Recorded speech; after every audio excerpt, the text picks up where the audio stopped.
You are not a lost cause. Just because you have a past and your past is not pretty, and now you've made up in your mind that you want to turn your life around, that you no longer want to participate in those old behaviors.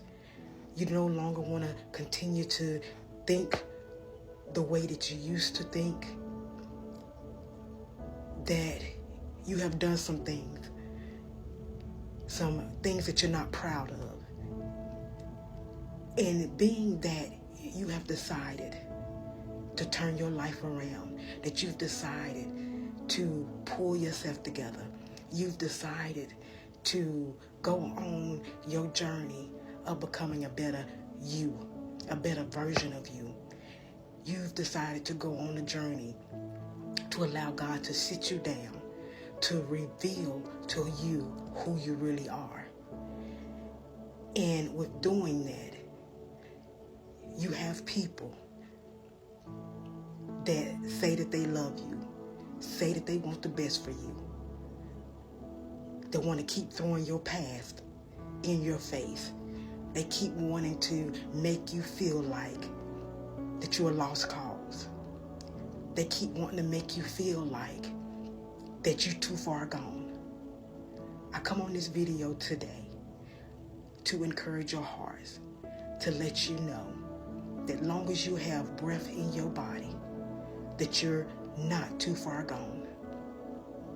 The moment that you make up in your mind that you no longer want to engage and do those old things,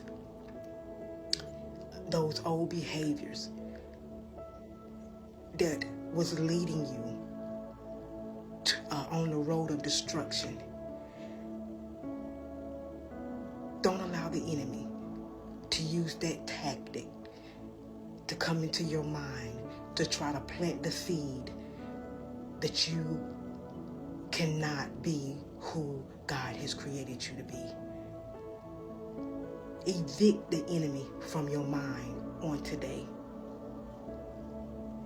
No longer allow the spirit of torment to torment your mind, to cause you to question who you are, who you were created to be. See, that's what the enemy does. The enemy wants to get into our minds, to distort our thinking, to make us feel like that we're worthless, to make us feel like that we cannot change our ways, that we cannot become a better version of ourselves. I'm on this video to encourage you on today, to let you know that you can be all that you were created to be. As you continue to stay on this journey that you're on, sitting down and allowing God to show you the good, the bad, the ugly, and allowing God to begin to peel off the layers of bondage, to pull off the layers of the stinking thinking, to pull off the layers of your false identity, to pull off the layers of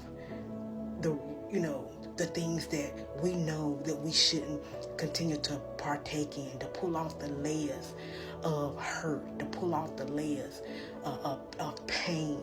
And I've done a video a while back where I had used an onion, and at that time the Spirit of the Lord gave me an onion as an analogy to use in the video, and the Spirit of the Lord just brought that back just now as I'm speaking to you all on this video, that it's like the onion.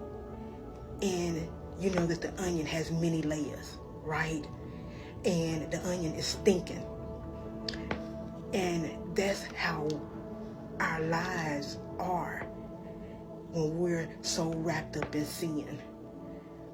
And when you begin to cry out to the Father, when you begin to cry out to Jesus, and you ask Jesus to come in to save you, to come in to renew your mind, come into creating you a clean heart and renew a right spirit within you. When you ask Jesus to come in and save you, that you no longer want to be on that road of destruction, that you no longer want to operate in your false sense of self, that you no longer want to be a person that operates in, a person with bitterness and anger and envy and jealousness and jealousy and, all of those things that's not of God. And the moment when you sit down and you ask God to begin to show you you, to really show you you, know that you're going to begin to go on the journey to where you are going to be shown you. And it's not going to be so pretty, but it's going to be what's needed for you to embark on your journey of becoming a better version of who you are, a better version of the person that you were created to be. See,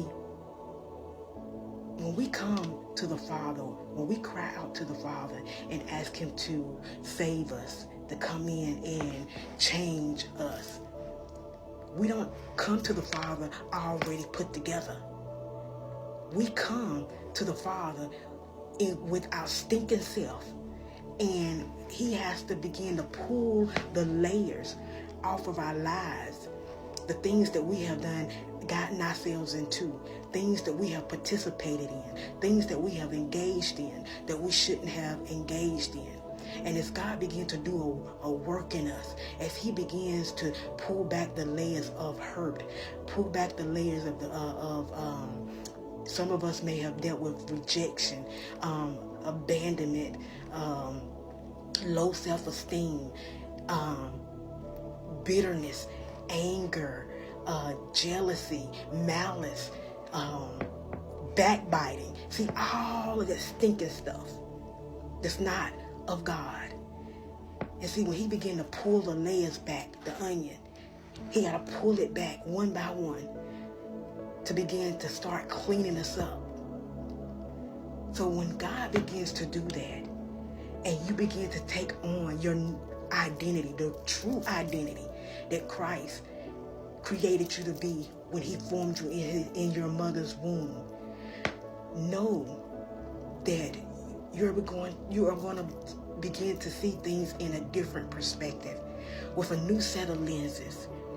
And you're not going to want to partake in those old things that you used to partake in.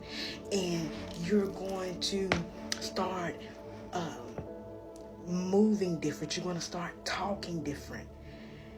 And see, the enemy don't want that to happen. So the enemy will send people, will operate through people. And it's sad to say, it could be those closest to us, to make us feel like that what we've done in our past is so bad that God can't come in and clean us up. And I encourage you and tell you today, my sister and my brother, that that's a lie from the pit of hell, because there's nothing too hard for God. Nothing too hard for God. So if you're on your journey of becoming a better you, if you're on your journey of just sitting down and communing with God and seeking God and allowing God to move in your life, allowing God to take off the old man and to transform you into the new man, the new creation that He created you to be, don't fall prey to the enemy tactics. Don't allow the enemy to take residence in your mind to make you fall back to that old version of yourself. Continue to go forth. Continue to trust what God is doing in you, through you, and for you. You're not that old person. Continue to stand. Continue to go forth.